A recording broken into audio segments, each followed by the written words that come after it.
We're going to do more about the economy there and the impact. With that, Michelle Markori is in New York City. Hi there, Phil. Well, you know, billions of dollars of aid have been poured into Afghanistan, and all of these foreign funds have led to remarkable growth in the country's economy. According to the World Bank, GDP has expanded from $2.4 billion in 2003 to over $20 billion in 2012, and that's an average rate of more than 9% GDP growth a year. Now, the aid and growth have had a positive effect on the country in areas such as education and healthcare, but Afghanistan still remains one of the most aid-dependent countries in the world and relies on foreign contributions to fund 60% of its budget to offset its trade deficit.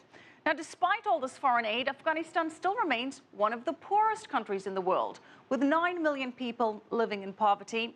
While more than 60% of people now do have access to clean water, only a third are linked to electricity.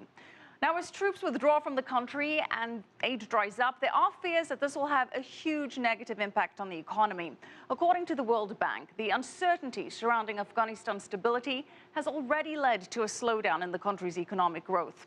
After an expansion of more than 14% in 2012, growth fell to just 3.1% last year. And another big factor likely to affect Afghanistan is corruption. According to Transparency International's 2013 Corruption Perception Index, Afghanistan ranks among the world's 3 most corrupt countries, including North Korea and Somalia.